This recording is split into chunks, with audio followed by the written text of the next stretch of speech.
Okay, magandang hapon po sa ating lahat. Okay? I'm so shocked dahil may mga ilan pa rin po mga tao na hindi po naniniwala sa rapture.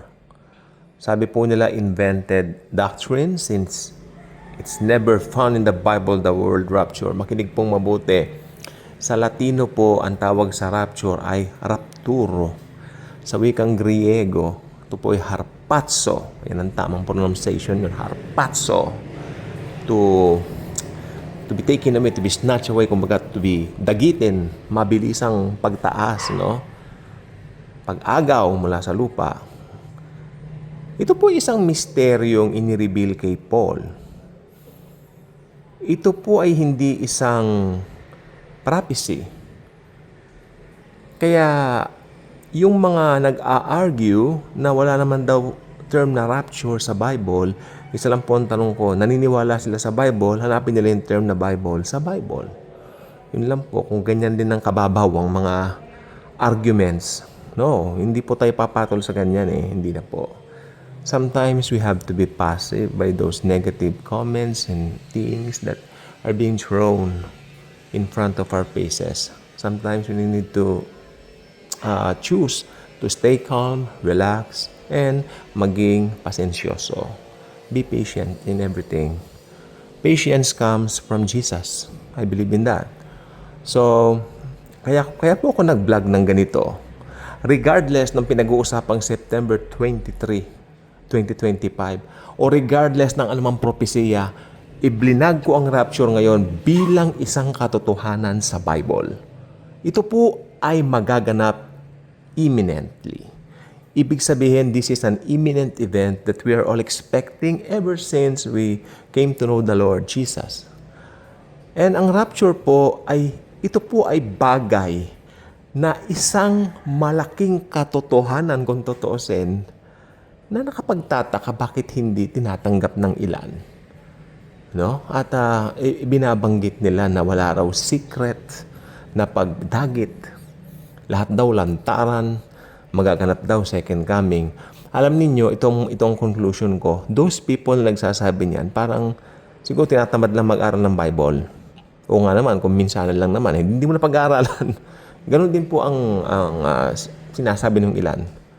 Pero ang rapture po ay isang napakagandang misteryo. Mystery po siya Bukod sa isang katotohanan na revelation siya, isa po siyang misteryo na inireveal kay Paul, no?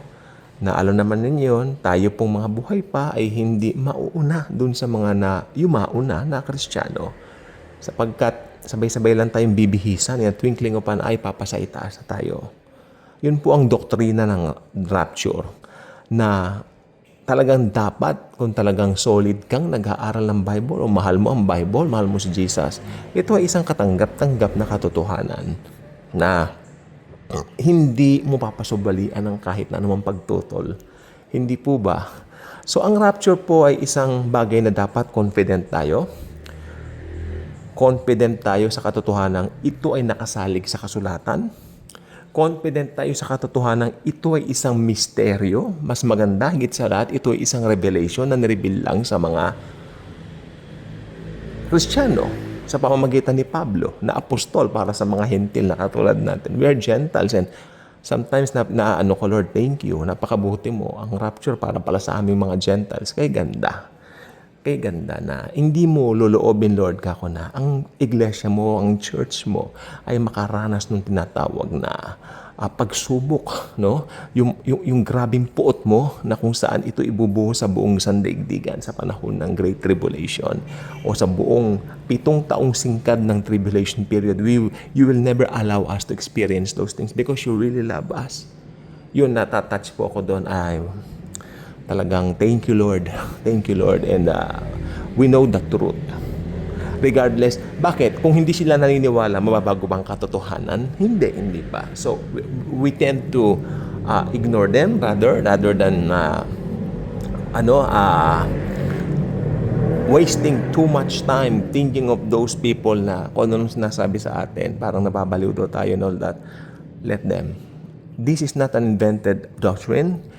Sabi nila, coming from the late century lang daw to. And no, it's not true. It's coming from the Bible, from the scriptures. Nandun po yan, maliwanag po yan eh. Nasa Thessalonians yan eh. Paano mo sasabihin na invento? Rapture is not an invented doctrine. It's there already. No? Mali lang yung pagkaunawa. Makinig pong mabuti. Kung ba mali yung pagkaunawa ng mga tao eh, hindi na totoo ang Bible? Aba, I don't think so. Dahil ang Bible po mananatiling katotohanan siya. It will remain the truth. Even though people will make mistake